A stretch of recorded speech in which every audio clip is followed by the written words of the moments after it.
오늘 말씀의 제목은 나에서 우리 그리고 세상으로 라는 말씀의 제목입니다. 지금 거의 한 달 이상 하나님께서 우리를 부르셨고 우리에게 또 은사를 주셔서 그리스도의 몸된 교회인 이 공동체를 섬기게 하셨다 말씀을 드렸는데 어떻게 연결을 하고 계신지 잘 모르겠습니다.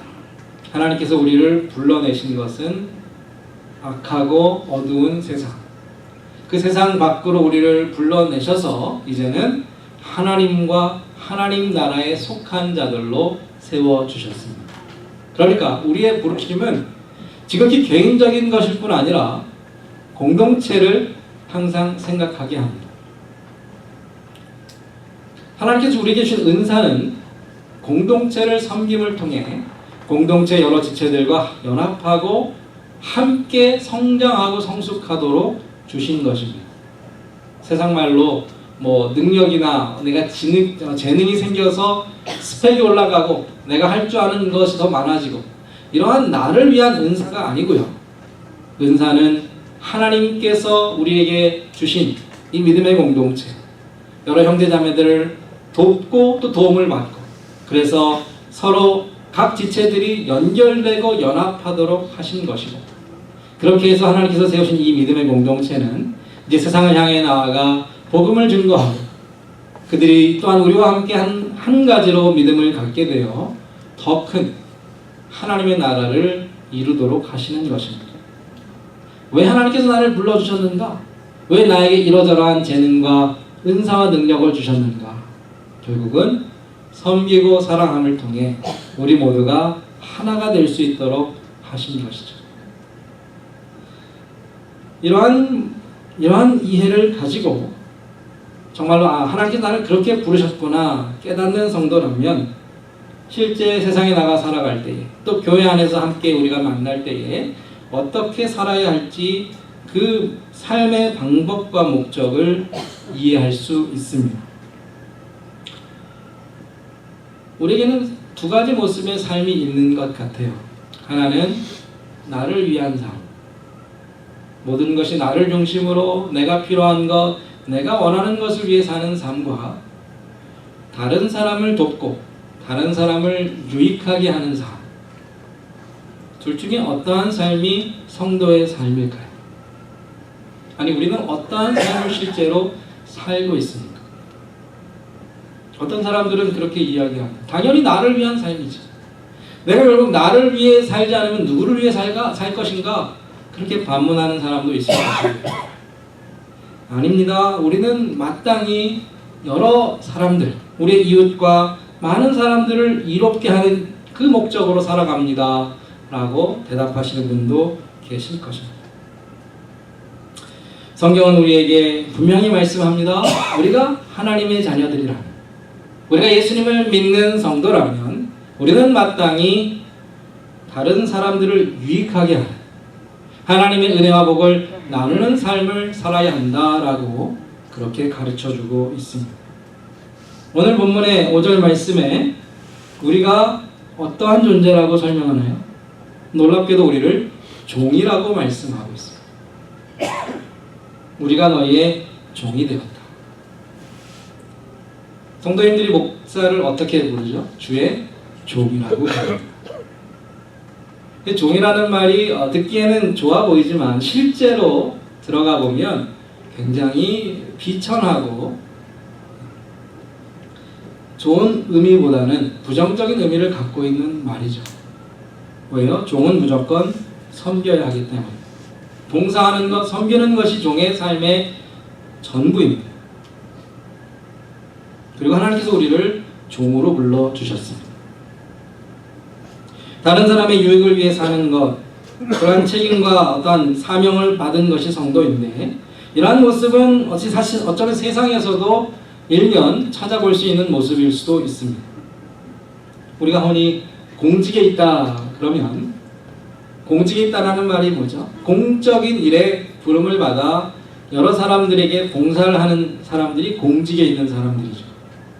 그런데 만약에 이러한 사람들이 자신의 책임이나 해야 할 일보다 개인의 욕심과 어떤 사리사욕을 위해 일한다라면 마땅히 욕을 먹겠죠. 그리고 실제로 한국의 근현대사 속에서 많은 지도자들이 부를 축적하고 자신의 자리와 힘과 권력을 이용해서 자신을 만족시켰던 일, 그 일 때문에 많은 사람들이 비난했던 것을 우리는 알 수 있습니다. 본래 자신의 개인적인 것보다 책임과 맡겨진 일을 더 우선시해야 하는 사람들, 그러한 사람들이 바로 섬기는 사람들입니다. 디모데후서 2장 4절에 보면 병사로, 군사로 복무하는 자는 자기 생활에 얽매이는 자가 없나니 이는 병사로 모집한 자를 기쁘게 하려 함이라. 그런 말씀이 있습니다. 우리 군대를 가면 나라의 부름을 받았다, 나라를 위해 섬긴다, 봉사한다, 이런 말을 하는데, 군대에 있는 그 기간만큼은 자신의 어떤 개인적인 일이나 자유를 제한하고 희생하고 책임을 위해 수고하고 봉사하게 되죠. 성도는 어떤 한 기간이 아니라 우리의 모든 삶을 통하여 섬김과 봉사를 실천하는 사람들, 그것을 삶의 목표로 목적으로 삼고 살아가는 사람들입니다. 이것이 하나님께서 우리를 부르신 목적이기 때문이죠. 이 말씀, 하나님께서 주신 이 말씀 우리의 삶으로 좀 가지고 들어와서 우리의 삶을 좀 점검해 봤으면 좋겠습니다. 이제 월요일부터 토요일까지, 금요일까지 일하러 나가실 텐데, 정말 일하러 나가실 때, 직장에 나가셔서 일하실 때 왜 그 일을 하고 계십니까? 해야 되니까, 아니 우리 가정에 필요하고 나에게 필요하니까 일을 하시겠지요. 솔직히 많은 경우에 우리는 정말 내가 봉사한다, 다른 사람을 섬긴다라는 생각으로 일하는 것은 그렇게 쉬운 일은 아닐 수 있습니다. 학생들이 이제 공부하고 있는데 왜 공부하세요? 안 하면 문제가 생기니까, 엄마 아빠한테 혼나니까. 아니 그런 것보다 많은 학생들이 자신의 미래를 준비하고 더 원하는 것을 이루기 위해서 공부를 열심히 합니다. 부모님들도 저도 어렸을 때 들은 이야기들, 공부해서 남주냐, 너를 위해 공부하자, 그런 이야기 많이 들었어요. 그렇게 공부하고 애쓰는데 혹시라도 내가 이렇게 공부하는 것은 나를 위한 것이 아니고 다른 사람을 섬기고 돕기 위해서 하는 공부다, 그렇게 생각해 본 적이 있나요? 우리가 배운 것은 우리의 삶은 주를 위한 것이고 다른 사람들을 사랑하고 섬기기 위한 것이다, 그렇게 배워왔고 그렇게 믿고 있는데 그것을 어떻게 실천하면 좋을까요? 보통은 많이 잊어버리고 살아갑니다. 많이 생각하지 못하고 살아갑니다. 그냥 세상 사람들이 살아가는 것처럼 우리도 열심히 앞으로 달려가지만 그 목적과 뜻을 놓치고 살아갈 때가 많이 있다는 것이죠. 우리가 잘 아는 이야기, 저도 여러 번 말씀드린 이야기일 텐데, 한 철학 교수가 대학교 캠퍼스에서 어디를 바쁘게 뛰어가는 학생을 만났습니다. 그래서 그 학생을 불러 세우고 이렇게 질문합니다. 어디를 그렇게 열심히 가나? 학생이 대답합니다. 지금 수업 들으러 갑니다. 그렇게 열심히 공부해서 뭘 하려고 그러지? 졸업하고 제가 원하는 직장에 들어가야지요. 그렇게 좋은 직장 얻으면 그 다음 계획은 뭔가? 돈을 좀 벌고 결혼도 해서 안정된 삶을 살려고 합니다. 그래, 그렇게 일도 찾고 직장도 갖고 가정을 이루고 난 다음에 자네가 원하는 것을 얻고 나면 그 다음엔 어떻게 되는데? 그러다 보면 저도 나이를 먹겠죠. 그 다음엔 뭐가 남지? 그 학생은 말을 다 맺지 못하고 그러다 보면 언젠가 저도 죽고 없어지고 말겠죠. 그렇게 헤어지고 난 다음에 이 교수는 스스로 인생의 궁극적인 목적에 대해 생각해 보았습니다. 과연 이 모든 일을 다 마친 후에 우리에게 남는 것은 무엇일까? 뭐가 남을까요? 제가 이 이야기를 가지고 성경 공부를 인도한 적이 있는데 그 성경 공부에 참석한 분 중에 한 집사님이 되게 불쾌해 하셨어요. 언짢아 하셨습니다. 마치 그 이야기를 통해 제가 하려는 말이 열심히 살아봤자 뭐합니까? 라는 말로 들렸던 것 같아요. 그런 의미는 아니었습니다. 그분도 굉장히 열심히 사셨던 분이고 아마 여기 계신 모든 성도님들 하루하루를 정말로 쪼개가면서 시간을 쪼개가면서 사실 것으로 압니다. 성경은 그것을 탓하거나 잘못했다고 말하지 않습니다. 문제는 그렇게 우리가 평생을 수고하고 산 이후에 인생의 마지막 때에 우리의 삶을 돌아보았을 때에 내가 정말 의미 있는 삶을 살았다. 후회 없는 삶을 살았다. 그렇게 인생을 맞춰야 한다는 것이죠. 지금 열심히 사는 것도 중요하지만 그래서 마지막에 우리가 얻고자 하는 목표, 목적 사라지거나 없어지지 않고 영원히 우리를 인도할 만한 삶의 궁극적인 의미를 잊어버린다면 지금은 행복할 수 있고 지금은 만족할 수 있을지 몰라도 언젠가 후회할 때가 올 것이라는 사실이죠. 그러면 그 더 중요한 가치, 더 우리가 붙잡아야 할 인생의 목적은 무엇일까요? 하나님께서는 하나님을 섬기는 것, 또 하나님께서 기억하실 만한 것, 하나님께서 우리 인생의 마지막에 우리에게 보상하시고 칭찬하시고 우리에게 정말로 안겨주신 상급이 있다라고 말씀합니다. 우리가 지금 무엇을 하든지 사라지고 없어질, 썩어질 것을 위하여 일하지 않고 우리를 영원한 하나님의 나라로 인도할 그 무엇을 추구하라고 말씀하시죠. 자신만을 위해 사는 삶은 이런 관점에서 어리석은 것입니다. 하지만 하나님을 위해 그 이웃을 위해 사는 삶은 반드시 보상이 있고 하나님께서 주시는 상급이 있습니다. 나사로와 부자의 이야기가 성경에 나오는데 그 부자는 날마다 호화롭게 즐기며 살았다라고 말합니다. 그리고 그 끝이 어디였어요? 지옥이었습니다. 그 말씀을 아무리 읽어봐도 부자가 무엇을 잘못했다라고 말하지 않습니다. 대신에 그가 해야 할 일, 마땅히 해야 할 일을 하지 않았다라고 말씀하죠. 우리도 크게 욕먹을 엄청난 잘못을 하지 않고 살아가는 사람들일 수 있어요. 문제는 그것이 중요한 것이 아니라 하나님께서 확실하게 분명하게 말씀하신 마땅히 해야 할 일에 대해서 우리가 등한시하고 있지 않는가.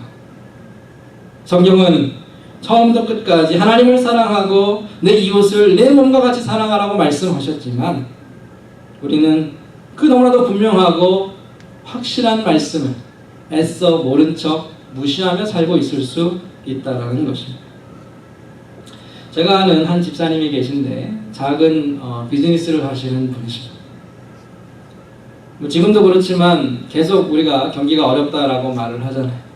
그러니까 스몰 비즈니스 하시는 분들이 결국 자구책으로 하시는 방법은 직원을 좀 내보내고 직원 수를 줄여서 어떻게든 사업을 좀 지켜나가려고 하셨습니다. 그런데 이 집사님은 거꾸로 하셨어요. 사업이 어렵고 그래서 자금의 곤란을 겪어도 직원들을 내보내는 것이 아니라 자기 몫을 줄이셨습니다. 왜 그랬을까요? 이유는 아주 간단했습니다. 지금 이 사람들도 가정이 있는데 지금 여기서 직장 내보내면 어떻게 살까? 아주 단순하고 순수한 마음에 직원들 내보내지 못하고 대신 자기가 가져갈 몫을 줄이셨습니다. 가깝게 지내는 집사님 가정에 남편이 일을 잃어버려서 실직을 하셨어요. 딱한 사정을 알고 어떻게 도울까 망설이다가 전혀 기술도 없는 그분을 자기 회사에 고용해서 없는 자리를 만들어주고 생계를 꾸려갈 수 있도록 하셨습니다. 옆에서 지켜보면 이분은 사업하시는 분 같지가 않고 뭔가 남을 돕는 일로 자신의 비즈니스를 운영하시는 분 같아 보였습니다. 실제로 그 집사님의 고백이 목사님 저에게 기도 제목이 있는데 하나님께서 제 사업을 크게 하셔서 더 많은 사람 일자리 좀 마련해 줬으면 좋겠습니다. 그런 이야기를 하셨어요. 그분은 자기가 할 수 있는 나름대로 남을 위해 사는 삶을 실천하셨어요. 이웃을 사랑하라고 하신 말씀을 순종하셨습니다. 남을 위해 사는 삶, 우리가 말하는 테레사 수녀 같은 분처럼 뭔가 특별한 재능이나 그러한 용기를 가진 사람들만 그렇게 사는 것 아니고요. 우리가 말하는 것이 도무지 현실 속에서 불가능한 어떤 이상을 이야기하는 것도 아닙니다. 하나님께서는 이미 우리에게 섬길 만한 사람들을 주위에 붙여주셨고 그 사람들을 섬길 수 있는 은사와 재능도 심어주셨습니다. 뿐만 아니라 더 중요한 것은 사랑하고 섬기고 복음을 증거하는 것은 성도라면 모두가 받은 하나님의 명령입니다. 이웃을 사랑하라는 말씀을 몇몇 소수의 성도들에게만 주셨을까요? 나가서 복음을 전하라는 명령을 일부 몇몇 사람들에게만 주셨을까요? 그렇지 않습니다. 모든 성도는 세상의 복음을 전할 사명을 받았고 또 주의 사랑을 실천할 그러한 명령을 받았습니다. 여러분들께서 인정하든 인정하지 않으시든 이것은 이미 우리에게 주신 하나님의 말씀입니다. 로마서 14장 7절과 8절 말씀에 이러한 말씀이 있어요. 우리 중에 누구든지 자기를 위하여 사는 자가 없고 자기를 위하여 죽는 자도 없도다. 8절에 우리가 살아도 주를 위하여 살고 죽어도 주를 위하여 죽는 우리가 사나 죽으나 우리가 주의 것이로다. 이 말씀을 어떻게 들으십니까? 이 말씀은 나에게 주신 말씀인가요? 아니면 다른 사람들에게 주신 말씀인가요? 분명히 우리 중에 누구든지 자기를 위해 사는 사람은 없다라고 말씀하셨습니다. 우리는 누구입니까? 구원받은 성도들입니다. 우리의 정체성은 무엇인가 하면 남을 위해 사는 사람들입니다. 주를 위해 사는 사람이 바로 우리의 구원은 결국 예수님을 나의 주인으로 구원자로 고백하는 것이 우리의 구원입니다. 주님이 예수님이 나의 주인이라면 종으로서 예수를 섬기고 예수께 순종하는 것이 그건 마땅한 일이죠. 그런데 예수님께서 예수님을 섬기기 위해서 명령을 주셨는데 그것은 이웃을 사랑하는 것입니다. 이웃을 사랑하는 것과 주를 섬기는 것은 같이 연결되어 있어요. 왜요? 이것이 예수님의 명령이기 때문에.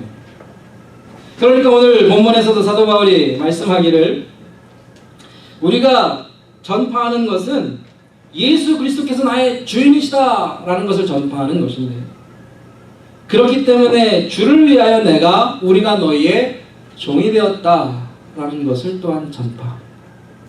성도들이 또 교회가 세상 가운데 전해야 될 메시지가 무엇입니까? 예수가 우리의 주인이다. 이것을 우리가 다 인정하는 것이죠. 그런데 거기에 더해서 거기에 덧붙여서 예수께서 우리에게 주신 명령 세상에 있는 사람들을 그리스도의 사랑으로 섬기는 것이다. 그 말씀을 우리에게 주셨습니다. 로마서 15장 2절에서 그렇기 때문에 정말로 살아도 주를 위해 죽어도 주를 위한 신앙을 실천하기 위해서는 선을 행하고 덕을 세워 누구를 이웃을 기쁘게 하는 것이 신앙이다 라고 말씀합니다. 물론 봉사가 어렵습니다. 섬기는 거 정말로 힘든 일이죠. 그러나 힘들기 때문에 어렵기 때문에 우리가 외면하지 말아야 합니다. 왜 그럴까요? 우리의 선택과 상관없이 우리의 결심과 상관없이 하나님께서는 이 일을 이미 우리 마음속에 두셨고 시작하셨기 때문입니다. 다시요. 내가 이제 정말 남을 위해 살아야 되겠다 선택하고 결정하기 이전에 그 사명, 그 은사를, 그 일을 이미 우리 안에 심어 주셨습니다. 6절에 보면 어두운 데에 빛이 비치라 말씀하신 주님께서 이 말씀은 창세기 1장 3절에 나오는 빛이 있으라 하나님의 창조의 말씀입니다. 하나님께서 온 우주를 창조하신 그 창조의 능력으로 우리 안에 새로운 창조를 시작하셨는데 우리를 거듭나게 하시고 우리를 새 사람 만드신 것이죠. 그 새 사람 만드실 때에도 빛을 우리 가운데 비추어 주셨습니다. 그러니까 그 빛은 이미 우리 마음속에 들어와 계십니다. 그 빛이 누구시죠? 예수 그리스도 성령이십니다. 예수께서 우리에게 찾아오시고 우리의 삶에 들어오시고 지금도 우리와 함께 하십니다. 그러니까 우리의 주인 되신 예수께서 우리 마음에 계셔서 말씀하시는 그 일을 우리가 거부할 수 있습니까? 우리가 선택할 수 있습니까? 우리가 골라서 행할 수 있을까요? 이미 우리가 하나님의 사랑을 받았는데 하나님의 은혜가 내 마음 가운데 있는데 이미 우리를 사랑하셔서 우리를 지금까지 인도하신 그 주님께서 말씀하시는데 우리가 거부하고 거절할 수 있겠습니까? 그럴 수 없다는 것입니다. 하나님께서 주신 명령, 하나님께서 우리에게 맡겨주신 사명은 우리가 하나님으로부터 받은 사랑과 은혜에 기초하고 있습니다. 우리가 하나님으로부터 사랑을 받으면 받을수록 은혜를 우리가 누리면 누릴수록 우리의 삶은 주님 앞에 순종하고 주님의 뜻에 맞춰가는 섬김과 봉사의 삶으로 나아가게 된다는 것이죠. 혹시 우리 가운데 정말로 섬기고 싶지만 봉사하고 싶지만 주를 위해 이웃을 위해 살고 싶지만 어렵습니다 라고 그렇게 말하는 분이 계시더라고요.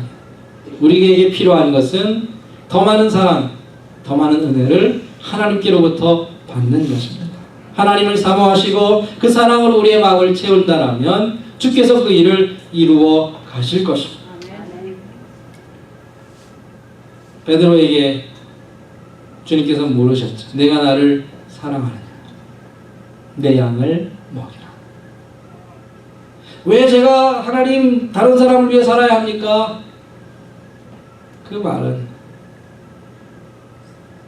나는 주님의 사랑을 원하지 않습니다 라는 말과도 같을 수 있다는 것. 주님, 저를 사랑해 주셔서 감사합니다. 이제는 주님을 위해 살겠고 주님께서 원하시는 대로 주님의 사람들을 돌보며 살겠습니다. 이것이 우리의 고백이어야 한다는 것이죠.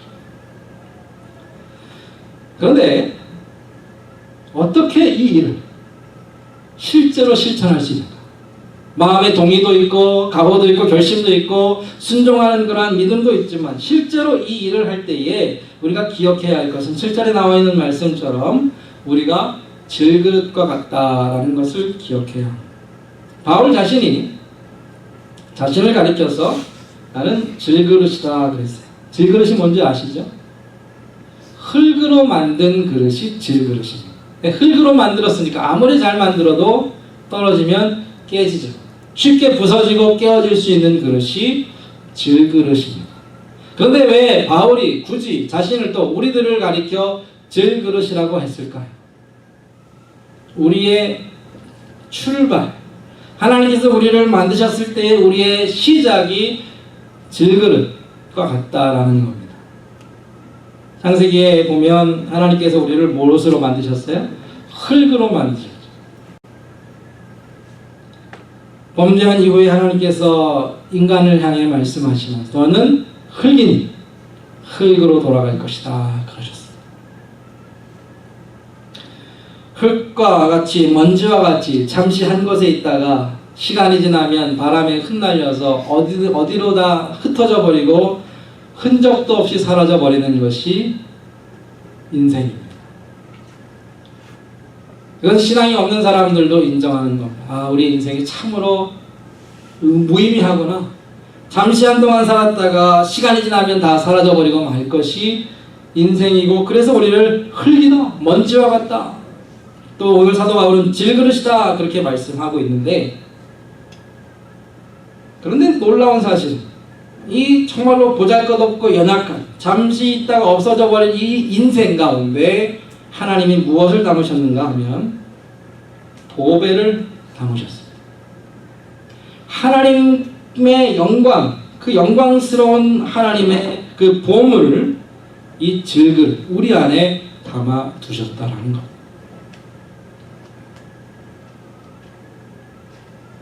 하나님께서 우리에게 주신 일, 우리 인생의 목적, 우리가 살아가면서 이루어야 할 하나님의 그 뜻이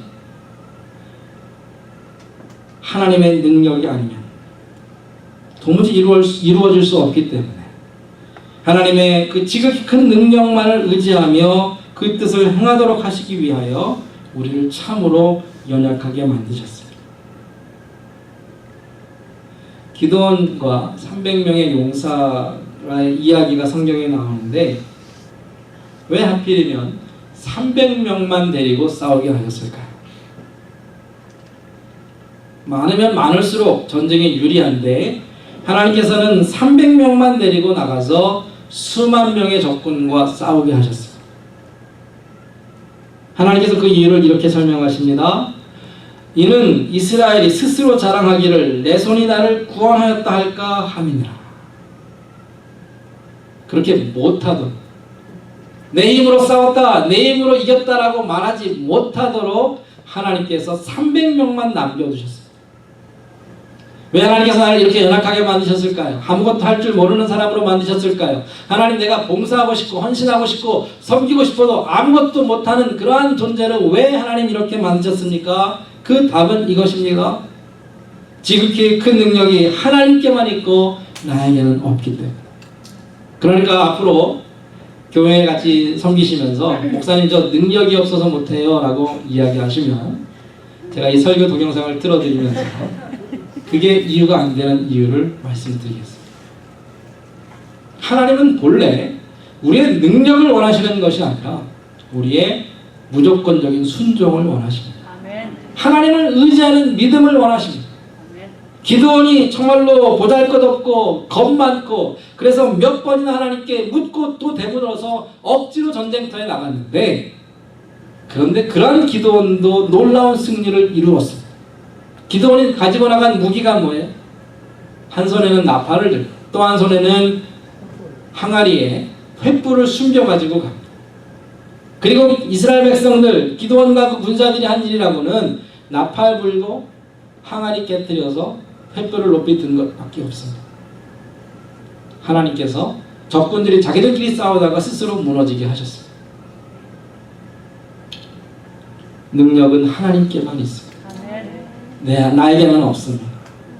우리에게 주신 은사는 결국 하나님을 더 많이 의지하고 더 많이 믿고 그 앞에 겸손히 순종하여 종으로 살아가는 그 겸손의 섬김을 하나님께서 원하십니다.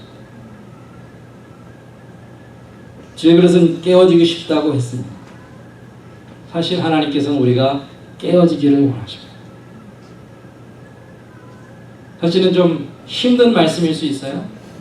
왜 하나님 나를 질그릇으로 만들어셔서 쉽게 깨어지고 상하게 만드셨습니까? 우리가 깨어져야 우리 안에 담겨져 있는 하나님의 빛이 드러날 수 있습니다. 항아리를 깨뜨렸을 때에 횃불이 높이 들려진 것처럼 하나님께서는 우리가 깨어지고 상하고 넘어지고 아파하는 그 모든 과정들을 통해 하나님의 능력과 하나님의 영광의 빛을 세상 가운데 보이기를 원하십니다. 10절, 11절, 12절에 사도 바울이 3번이나 거듭해서 말씀하고 있는 것이 무엇입니까? 우리가 예수의 죽음을 몸에 짊어지고 산다. 매일같이 죽는다. 우리가 죽는 것이 나의 자존심이건 나의 마음이건 나의 육체이건 어떠한 고난이건 시련이건 어떠한 수고와 아픔이건 우리는 날마다 예수의 죽음을 몸에 짊어지고 살지만 놀라운 사실은 그때마다 우리 안에 계신 주님께서 주님의 생명을 보이시고 주님의 능력을 나타내시고 세상이 우리 안에 있는 하나님의 살아계심을 볼 수 있게 하신다는 거예요.